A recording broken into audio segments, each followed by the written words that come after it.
Alors, comme vous, j'ai vu Making a Murderer et c'est devenu ma nouvelle obsession. J'ai été complètement chamboulée par cette série télé. Clippings from the yard. You're 18, is that right? You got your whole life ahead of you. And I'm not gonna fuck that up by arresting you tonight, okay? Drive your ass home. Le 15 janvier 1947, Betty Bersinger se balade tranquillement à Los Angeles avec sa petite fille de 3 ans. En passant à côté d'un terrain vague, elle voit ce qu'elle identifie dans un premier temps comme le corps d'un mannequin de boutique laissé à l'abandon. En s'approchant, elle se rend compte avec stupeur que loin d'être fait de plastique, le corps qu'elle aperçoit est fait de chair, déchiré et vidé de son sang. Elle contacte la police qui, une fois sur place, prend tout de suite conscience de l'étrangeté de la scène qui leur fait face. Le corps est mutilé, sectionné en deux au niveau du bassin, un sourire lui est dessiné sur la bouche. S'ouvre alors une des plus grandes affaires criminelles de l'histoire des États-Unis. Un mois après la sortie de la série Dahmer sur Netflix, et alors que les affaires Dupont de Ligonnès ou de Grégory reviennent constamment dans l'actualité, j'ai décidé de revenir sur le phénomène qu'on appelle aujourd'hui True Crime. Le True Crime est un genre de documentaire qui vise à dépeindre la réalité des crimes et des criminels. C'est assez vague et assez large, donc on va un peu revenir sur son histoire pour mieux le circonscrire. Puis, on va essayer de comprendre ce qui nous attire tant dans ces histoires. Et enfin, quelles sont les dérives du phénomène. Aussi, on se concentrera vraiment sur les formes médiatiques de True Crime et leur impact sur l'audience. On parlera du phénomène des tueurs en série, mais seulement comme un élément au sein des True Crimes. Si le sujet vous intéresse, Feu, un créatif, avait fait une vidéo dessus pour la chaîne du Vortex. D'ailleurs, oui, je sais, j'ai vu, Cyrus vient de sortir exactement aussi une vidéo sur la fascination des tueurs en série, mais qui du coup se rapproche beaucoup plus de celle d'un créatif. Et vous verrez, il y a 2-3 éléments qu'on a au commun et 2-3 trucs d'analyse, mais globalement, la vidéo n'a rien à voir. Bref, sur Wikipédia et dans les introductions des différents mémoires ou travaux de recherche que j'ai pu lire, le livre The Book of the Swindles de Zhong Yung-gyu, désolé pour la prononciation, écrit en 1617 est souvent considéré comme point d'origine, même si, je le rappelle encore, donner un point de départ à ce genre de sujet n'a pas vraiment de sens. L'auteur y raconte différentes escroqueries qui auraient eu lieu durant la dynastie Ming et dont il salue l'intelligence. Au Royaume-Uni, The Newgate Calendar répertorie dès 1795 les différentes affaires criminelles du pays et rencontre un franc succès auprès de la population. En France, les faits divers ont toujours été un genre assez populaire. Mais c'est en 1683, avec la création du Petit Journal, rien à voir avec l'ancêtre de Quotidien, que cela va prendre une autre ampleur. Il s'agit d'un quotidien créé par Moïse Millot, et pour ceux qui auraient séché leur cours d'histoire, en 1863, on est sous le Second Empire. Donc en termes de liberté de la presse, c'est pas trop ça. Pour éviter la censure, le Petit Journal se déclare apolitique, et en profite pour développer d'autres contenus. Le quotidien est vendu à l'unité et se doit donc de fidéliser son lectorat. Les différents crimes qui rentrent dans l'actualité permettent une proximité éditoriale avec l'audience. C'est ainsi que va naître la première rubrique faits divers. En 1869, l'affaire Tropman, un homme accusé d'avoir tué une famille entière, passionne la France et permet au Petit Journal de faire fortune en atteignant les 500 000 exemplaires. Mais loin de s'arrêter à une rubrique faits divers, le True Crime va continuer son expansion par le biais des magazines notamment. True Crime Detective par exemple était l'un des plus populaires. À la fin du XXe siècle, c'est l'affaire d'O.J. Simpson, joueur de football américain, accusé d'avoir assassiné Nicole Brown et Ronald Goldman. Le procès est diffusé à la télévision et pour vous donner un ordre d'idée, d'après ce que j'ai pu lire, 57% des Américains auraient regardé le jugement final en direct. D'ailleurs, avant d'entrer dans l'analyse, n'hésitez pas à me dire, vous, quelle est votre consommation de True Crime? Est-ce que vous écoutez des podcasts? Est-ce que vous lisez des articles? Est-ce que vous regardez des youtubeurs? Ou aucun, au contraire, est-ce que vous aimez pas trop le True Crime, c'est pas trop votre truc? Moi, perso, c'est pas trop mon truc. J'en regarde très peu. Je regarde quelques docus Netflix, mais jamais sur des tueurs en série, c'est plutôt sur l'arnaqueur de Tinder, par exemple. J'ai trouvé ça plutôt bien. Three Identical Strangers. Mais ça implique rarement des histoires de meurtres un peu trop macabres. Là, c'est pas trop mon truc. que je pense que c'est pas mal de lui mettre des limites, et donc moi-même, je me force à mettre des limites sur ma consommation de true crime, et donc elle reste extrêmement limitée. Mais dites-moi la vôtre en commentaire. Loin d'avoir faibli, cette passion se confirme de jour en jour. Une étude sur plusieurs milliers d'Américains en 2019 révélait que 40% d'entre eux se disaient intéressés par le sujet du true crime, et 22%, donc quasiment un quart, très intéressés. Le true crime est l'exemple parfait du format qui a subi de nombreuses remédiations, comme je l'avais mentionné dans ma vidéo sur le business des youtubeurs. C'est un sujet qui s'adapte à tous les médiums. En France, actuellement, il est particulièrement populaire sur YouTube, avec de nombreuses têtes d'affiche comme Victoria Charlton ou encore Feldup, qui cumulent des centaines de milliers d'abonnés et des millions de vues en restant uniquement sur cette thématique. Mais aux États-Unis, c'est aussi par Reddit que passe la pratique. En effet, les subreddits, qui sont donc des sortes de mini-forums au sein du réseau social sur le true crime, sont légion. Les fonctionnalités et l'interactivité simplifiée de la plateforme permettent l'échange de la part d'utilisateurs qui peuvent chacun faire part de leurs théories sur l'affaire en question. En France, on avait connu ça notamment pour l'affaire Dupont de Ligonnès, qui avait passionné les enquêteurs du web sur différents forums. Enfin, c'est surtout l'émergence des podcasts qui a permis au genre d'entrer dans une autre dimension. Aujourd'hui, selon une étude de Cheryl et Lindsay, il existerait pas moins de 1152 podcasts individuels différents de true crime. Il s'agirait du troisième genre le plus populaire dans le pays de l'oncle Sam. Cet engouement n'est pas complètement étranger au carton du podcast Serial. À moins d'être un adepte de true crime, vous n'en avez sûrement jamais entendu parler. Pourtant, il a été le podcast le plus téléchargé sur iTunes pendant longtemps. Il a même été racheté par le New York Times.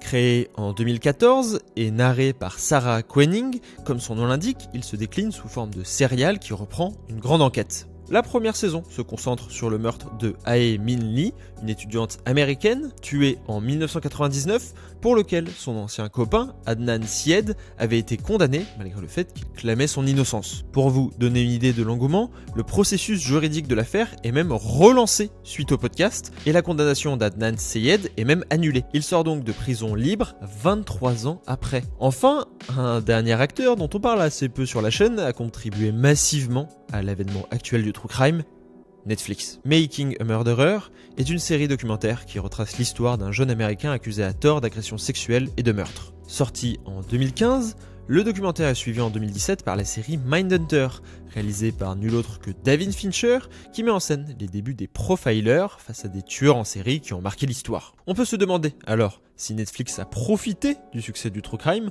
ou si inversement il l'a en partie engendré. Ce qui est sûr, c'est que le true crime représente de loin le genre le plus présent parmi les documentaires de la plateforme, comme le montre cette étude de The Ringer et encore plus depuis 2020. Il représente des succès massifs pour Netflix, mais surtout sont extrêmement peu coûteux à produire. Difficile de connaître le budget d'un film comme Extremely Wicked, Shockingly Evil and Vile, qui raconte l'histoire de Ted Bundy, interprété par Zac Efron, ni même de la série Dahmer avec Evan Peters. Mais une chose est sûre, leur grand succès sur Netflix les rendent bien plus rentables qu'un Red Notice ou The Gray Man, dont les budgets faramineux ralentissent la croissance du studio en comparaison. Et encore plus si on compare au budget des documentaires. Enfin, le true crime est complètement sorti de sa niche avec désormais des œuvres méta qui adaptent le true crime en soi, et non plus seulement les crimes et les tueurs en série. C'est le cas de la série Disney+, Only Murders in the Building, avec Selena Gomez qui rencontre un franc succès et qui narre l'histoire de voisins qui se lancent dans un podcast de true crime après un événement étrange dans leur immeuble. Enfin, un épisode récent des Simpsons a également repris cette trame narrative, avec Lisa et Marge qui se lancent dans un projet de podcast autour d'une histoire criminelle. Well, listen, I won't say a word, but my favorite podcast just dropped a new episode tonight. And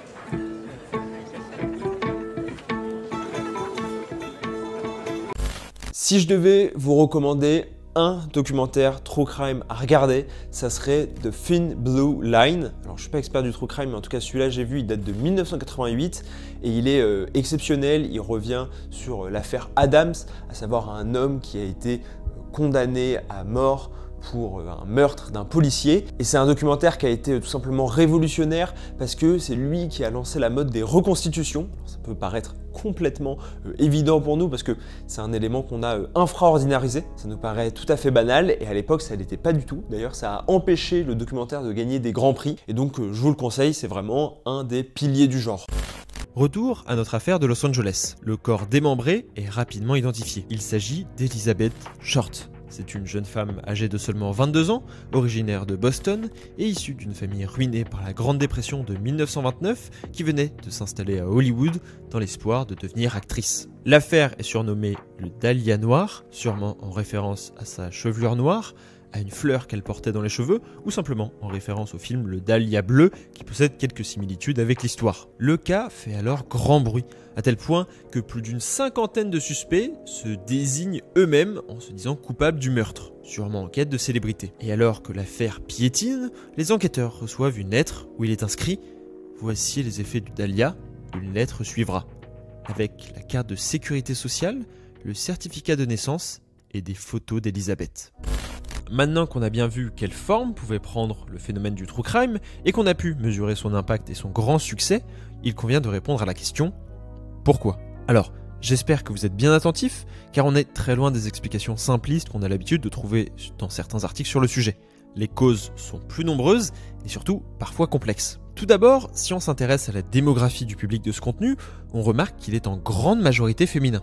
En effet, d'après l'étude menée par Vickery et Freiley, 73% des consommateurs de true crime sont des consommatrices. On peut alors légitimement se demander là où les raisons qui expliquent cette forte surreprésentation des femmes dans le public. Dans la même étude que j'ai mentionnée plus tôt, un élément de réponse est apporté. Les femmes seraient plus enclines à consommer ce contenu car cela leur permettrait de développer des techniques de défense. En effet, si selon l'INSEE c'est bien les hommes qui sont le plus victimes de crimes et d'homicides, les femmes craignent plus les agressions et sont plus enclines à chercher des moyens de s'en protéger visiblement.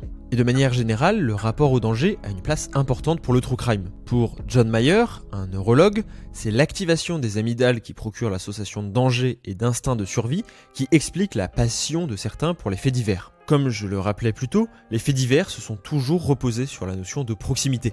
C'est arrivé près de chez vous, c'était des kidams, ça aurait pu être vous. Et à la fois, le danger reste extrêmement lointain à travers l'écran. C'est le même mécanisme que pour les films d'horreur ou les attractions à sensations fortes. L'être humain est en recherche perpétuelle d'émotions très fortes, et les crimes et horreurs narrés dans les histoires de faits divers s'y prêtent totalement. À mon avis, ce n'est pas pour rien que le true crime a connu une croissance particulièrement importante en 2020 durant le confinement.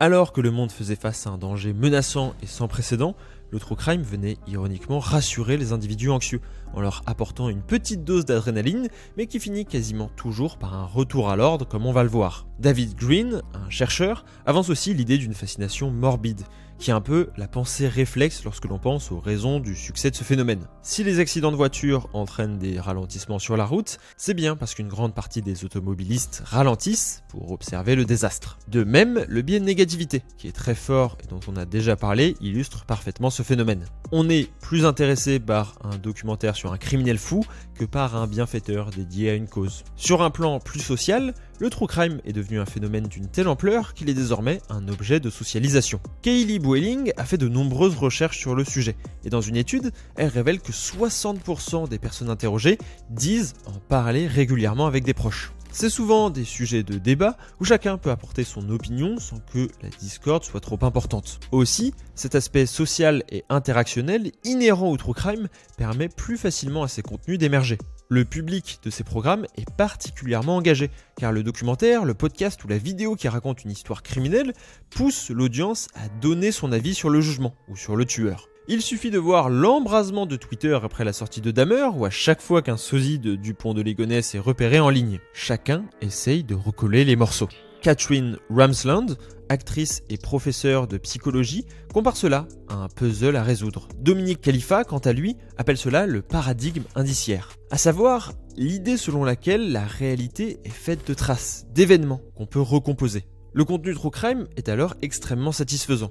Il reproduit quasiment étape par étape le processus d'une enquête, d'indices, d'interprétations déjà prêts à être assimilés par l'audience. Il y a donc la satisfaction de suivre une affaire criminelle et de trouver le coupable sans avoir les difficultés et les complications qui y incombent. On a donc compris d'où vient le true crime, comment il se développe actuellement et sur quel mécanisme psychologique il repose. On va alors pouvoir désormais se pencher sur les problèmes posés par ce phénomène qui n'est pas si innocent. Tout d'abord, les récits et les images parfois trop choquantes peuvent avoir un effet sur la santé mentale des personnes qui consomment ce contenu. Cela peut créer des traumatismes ou créer une humeur négative, et cela compte aussi pour les créateurs. Feldup, parle régulièrement des difficultés qu'il a à faire face au contenu auquel il est exposé, qui est très graphique, choquant et semble avoir porté atteinte de manière profonde à sa santé mentale. De plus, l'accumulation de ces histoires peut pousser certains à essayer d'aller toujours plus loin dans le gore et le morbide. Il faudrait toujours plus, alors l'objectif va être de chercher une affaire encore plus trash. Ce n'est pas forcément systématiquement le cas chez les créateurs de contenu, mais c'est une tendance qu'on peut craindre. Aussi, on a montré l'impact des plus grands contenus true crime sur le déroulement des affaires judiciaires. Quand des milliers, voire des dizaines de milliers d'internautes décident de se pencher sur une affaire, même avec la meilleure volonté du monde, il en sort souvent un brouhaha dont il est difficile de se réjouir. D'ailleurs, au sujet de l'interférence que peut avoir le public et même la sphère médiatique au sein des procès et des affaires criminelles, je vous conseille un documentaire Netflix, Procès médiatique, et qui revient sur ces procès qui ont marqué l'histoire des médias et dans lesquels les médias ont eu un rôle vachement important. Bon, je ne vais pas vous citer tous les documentaires true crime qu'ils ont fait, ils en ont fait plein, mais en tout cas, celui-là est intéressant pour réfléchir à cette question, à savoir quelle est la place, encore une fois, du public, de l'audience, des médias dans ces affaires criminelles. Loin de moi la volonté de relancer le débat sur ce procès, mais on a bien vu les dérives de l'emballement médiatique sur les affaires qui deviennent publiques avec le procès de Johnny Depp et Amber Heard. Pour une affaire qui a pu être relancée et mise au clair grâce aux enquêteurs du web, combien ont au contraire été entravés? Il y a aussi un problème de fétichisation et de glorification des tueurs en série. Après la série Dahmer, ces lunettes ont été vendues 150 000 € aux enchères. Et on a vu plusieurs tweets ou TikTok fleurir décrivant une forme d'empathie d'une partie du public. Pourtant, la série essaye au maximum d'avoir une distance avec son personnage principal. Pareil, on ne peut que grincer des dents en voyant la vente de produits dérivés à l'effigie de Jeffrey Dahmer dans un bar auparavant fréquenté par le psychopathe, ainsi qu'un parcours permettant de retracer les différents lieux des crimes. Et quel meilleur exemple du problème que peut poser la glorification de ces tueurs en série que, encore une fois, la série Dahmer. Dernièrement, on a vu passer aussi sur les réseaux sociaux des soirées à l'effigie de Jeffrey Dahmer. Bon, alors on peut penser ce qu'on veut des soirées à l'effigie des tueurs en série imaginaires, mais autour de Jeffrey Dahmer, c'est quand même difficile de pas y voir un manque de respect envers les victimes. C'est qu'en fait, il y a toute une esthétisation, espèce de romantisation qui me dérange un peu. C'est-à-dire que pour le coup, c'est très bien réalisé, c'est sexy, le Evan Peters, il donne presque envie, et moi, éthiquement, moralement, il se passe un truc en moi qui fait que... Le meilleur exemple de cette dérive a d'ailleurs sûrement eu lieu en France, par le biais de Stéphane Bourgoin, autoproclamé spécialiste en criminologie, qui a squatté pendant très longtemps les plateaux TV et les librairies, racontant les anecdotes de ses rencontres avec les plus grands tueurs en série de l'histoire. Jusqu'à ce qu'un collectif et que le youtubeur Clément Fraise mettent à jour ses mensonges, et ce qui ressemble même à une forme de mythomanie. Contrairement à ses affirmations, il n'avait pas été formé par la cellule spéciale du FBI, ni même obtenu des aveux d'un criminel. Dans le même temps, il en avait profité pour mettre sur pied un business florissant qui lui a sûrement rapporté plusieurs milliers d'euros. Aussi, selon moi, le true crime peut amener à une impression illusoire de connaissances en psychologie ou même en criminologie. Il y a certes un vrai savoir qui se développe avec l'accumulation des connaissances sur le sujet, mais en se focalisant sur des cas spécifiques et en dehors des normes, on peut avoir l'impression de mieux comprendre la psychologie humaine de manière globale. Or, ça ne semble pas être le cas. Après, il n'y a pas d'études vraiment sur le sujet, et je pense que ça pourrait être intéressant pour savoir si les adeptes de true crime ont effectivement plus de connaissances en psychologie, par exemple, que le reste de la population. Aussi, le contenu true crime, en se focalisant sur la figure mystique, quasi mythique du tueur en série, met de côté les victimes, qui pourtant sont celles qui ont vécu ces horreurs et leurs familles. Que penser du cousin d'une victime de Dahmer qui affirme ne pas avoir donné son accord pour que la série ait lieu? Les informations sont publiques, mais le deuil est un processus complexe, et la mise en scène médiatique de ces événements peut freiner ce dernier. Un autre problème que j'ai pas évoqué sur le true crime, c'est évidemment la possibilité de créer des copycats. D'après une étude, 22% de criminels en prison qui auraient été interrogés admettent avoir essayé de commettre un copycat crime. Donc copycat, en gros, c'est s'inspirer d'un crime qui a déjà existé ou d'une série ou d'un film pour le commettre. C'est un problème ultra régulier dans la pop culture. Tales from the Click a fait une bonne vidéo sur le sujet, mais c'est un problème aussi qui touche le true crime. Parce qu'en fait, à force de glorifier, comme on l'a vu, ces figures des tueurs en série, ou ne serait-ce que de s'y intéresser, de les mettre en avant, d'en faire les vedettes de shows télé, de documentaires, voire même maintenant de films, et bah ça peut pousser certaines personnes qui avaient une prédisposition à passer à l'acte. On peut penser par exemple à Charles Manson, qui est l'exemple le plus souvent cité, mais qui est un artiste raté, qui est une personne qui cherchait la reconnaissance, la gloire, ce qui pourrait donner des idées à d'autres. Donc je suis pas du tout en train de dire que les true crime créent des tueurs en série. Ça serait faux, il n'y a pas vraiment d'études qui appuient ça. Mais par contre, il y a des études qui montrent bien qu'effectivement, les true crime peuvent être l'élément déclencheur, en tout cas cet emballement autour des faits divers et des criminels, ça peut être l'élément déclencheur chez certaines personnes instables pour passer à l'acte. Et ça aussi, c'est assez problématique. Enfin, les faits divers, pour Roland Barthes, maintiennent l'ordre établi. Ils ont été développés pour éviter la censure, et surtout, ils mettent le plus souvent en scène un retour à l'ordre. En racontant la sortie de la norme d'un individu qui commet des crimes, puis son arrestation, son emprisonnement, voire sa mort. Si le système d'enquête est parfois remis en question, le plus souvent, les forces de l'ordre sont montrées comme les héros, permettant d'arrêter les individus récalcitrants. Pour moi, le true crime doit aller plus loin.